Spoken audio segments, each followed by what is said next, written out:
අද අපි යමු ශ්‍රී ලංකා යුද ඉතිහාසයේ ඉතාමත් ප්‍රසිද්ධ සහ දක්ෂ හමුදා නායකයෙකු මේජර් ජෙනරල් ඩෙන්සිල් කොබ්බෑකඩුව මහතාගේ ස්මාරකය බලන්න, ඒ වගේම ඝාතනය වූ ස්ථානයට.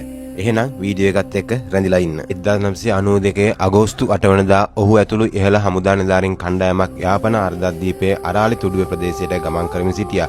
ඔවුන් යුද මෙහෙයුමට සම්බන්ධ සැලසුම් සහ නිරීක්ෂණ කටයුතු සඳහා එම ප්‍රදේශයට ගොස් සිටි අවස්ථාවේදී ඔවුන්ගේ වාහනය බිම් බෝම්බයකට හසු වෙනවා. මේ තමයි ඒ හසු වුණු ස්ථානය. මෙම පිපිරීමෙන් මේජර් ජෙනරල් ඩෙන්සිල් කොබ්බෑකඩුව මහතා සහ තවත් ජ්‍යෙෂ්ඨ හමුදා නිලධාරීන් කිහිප දෙනෙක් සමග ජීවිතය අහිමි වුණා. නමුත් පසුකාලීනව මේ සිදුවීම ගැන විවිධ මතභේද පවතිනවා. මේක ඉතාමත් සැලසුම් සහගතව වෙනත් පාර්ශවයක් විසින් ඝාතනය කරා කියන එකත්, ඒ වගේම LTT එකටත් මේ සම්බන්ධව චෝදනා එල්ල වෙනවා. නමුත් සම්පූර්ණම පරීක්ෂණ වලින් පස්සේ නිල තීන්දුව අනුව මෙය LTT ප්‍රහාරයක් ලෙස තමයි සැලකන්නේ.